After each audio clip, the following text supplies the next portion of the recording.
हरि ओम. Corona न करोती.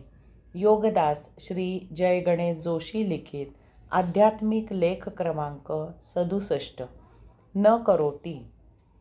मुक्तीच्या यात्रेवर अंतःकरणामधील भावदशेचा एक महाविलक्षण, काहीसा विचित्र आणि विक्षिप्त, वर असंगत परंतु आनंददायी आणि म्हणून अप्रत्यक्षपणे मुक्तीचे माधुर्य वाढविणारा, सहसा आत्मानुभवी सांगत नसलेला असा अनुभव आता मी तुला सांगणार आहे.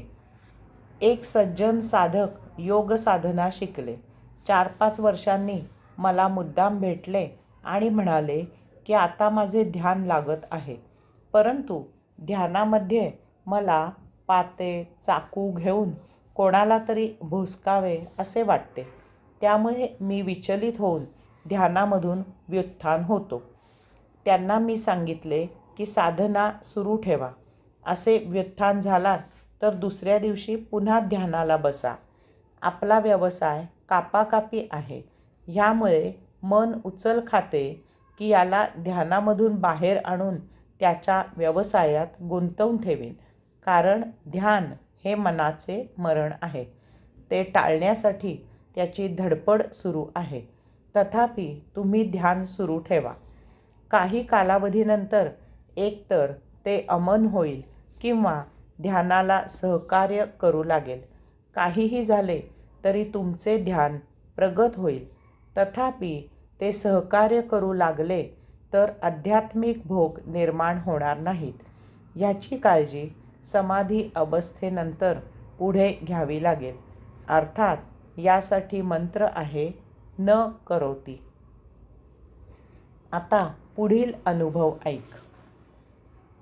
लेख 68. न करोती. आपल्या शेजारी भांडकुदळ, वादावादी करणारे, राखुंड्या स्वभावाचे राहत असले तर त्यांच्या घरात सतत जे काही आवाज होत असतात ते आपल्या कानात घर करून ठाण मांडतात. जेव्हा हे शेजारी गावाला जातात तेव्हा आपल्याला चैन पडत नाही. ती शांतता आपल्याला नको होते. एक प्रकारची बेचैनी आपल्याला जाणवते. अशाच प्रकारे जेव्हा मुक्तीच्या यात्रेवर अंतःकरणामध्ये भावदशा निर्माण होते तेव्हा एक प्रकारची बेचैनी जाणवते. कारण या भावदशेमुळे आपले सप्तरिपू हीन, दीन, लीन, म्लान, क्षीण होतात. या योगे आपल्याला तुरीय अवस्था प्राप्त होते आणि आपण गुणातीत होतो. न करोती ह्या तत्वामुळे जे भोगापवर्गतेचे उमाळे स्त्रवत असतात ते आता बंद होतात. इतकेच काय तर कोणाला भौतिक वस्तुजगताच्या मागे धावताना पाहिले की आपल्याला त्याच्याबद्दल करुणा वाटते. बिचारा, इतके दिवस आपणही हेच करत होतो. ह्याची स्मृती आपल्याला राहत नाही.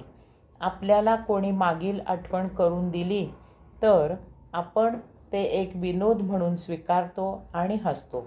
ह्या अवस्थेची आपल्याला आत्तापर्यंत सवय नसते. ह्यामुळे काहीतरी हरवल्याची, काहीतरी चुकल्याची रुखरुख होते, परंतु काय ते कळत नाही. हे हरवणे, ही बेचैनी, ही रुखरुख कशी असते ते ऐक. हरि ओम.